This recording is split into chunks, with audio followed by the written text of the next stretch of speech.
মজাদার চিংড়ি শুটকির ভর্তা। ভর্তা লাভার কে কে আছেন? এরকম ভর্তা হলে মাছ মাংস কিছুই লাগবে না। ভর্তা দিয়ে আপনি 1 প্লেট ভাত নিমিষেই শেষ করে ফেলতে পারবেন।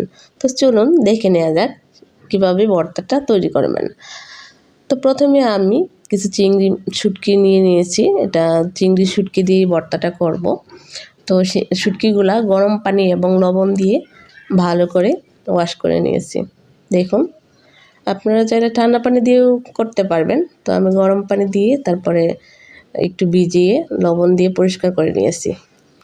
আর এখানে নিয়েছি শুকনো মরিচ, কাঁচামরিচ, পেঁয়াজ, রসুন কুচি কুচি করে নিয়েছি পেঁয়াজগুলা। আর দেশি রসুনটা নিয়েছি 2-3টা। আপনার প্রয়োজন মতো নিয়ে নেবেন। তো একটা প্যানে আমি কিছুটা তেল দিয়ে দিলাম। এখানে চিংড়ি শুটকিগুলো ভেজে নেব। দেখেন, চিংড়ি শুটকিগুলো যদি আপনারা বেশি করে ভেজে ফেলেন তাহলে কিন্তু যখন বাটাবাটি করবেন তখন ঝামেলায় পড়বেন। তো শুটকিগুলো এরকম পর্যায়ে ভাজতে হবে যেন একটু নরম থাকে। তারপর আমি পেঁয়াজ, রসুন এবং কাঁচামরিচ এই সবগুলা একসাথে এরকম লাল লাল করে ভেজে নিব। ওই যে আমার চিংড়ি শুটকিগুলো ভাজা হয়ে গেছে দেখুন। এই পর্যায়ে আমি শুকনো মরিচগুলা ভেজে নিলাম।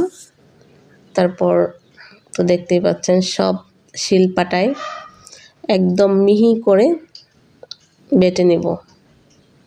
দেখুন, একদম মিহি করে বেটে নেবেন। তো তৈরি হয়ে গেল আমার চিংড়ি শুটকির মজাদার একটা ভর্তা। এরকম একটা ভর্তা হলে আমার আর কিছুই লাগে না। আপনারাও বাসায় ট্রাই করবেন। কমেন্ট করে জানাবেন ভর্তাটা কেমন হলো। সবাই ভালো থাকুন, সুস্থ থাকুন। আল্লাহ হাফেজ।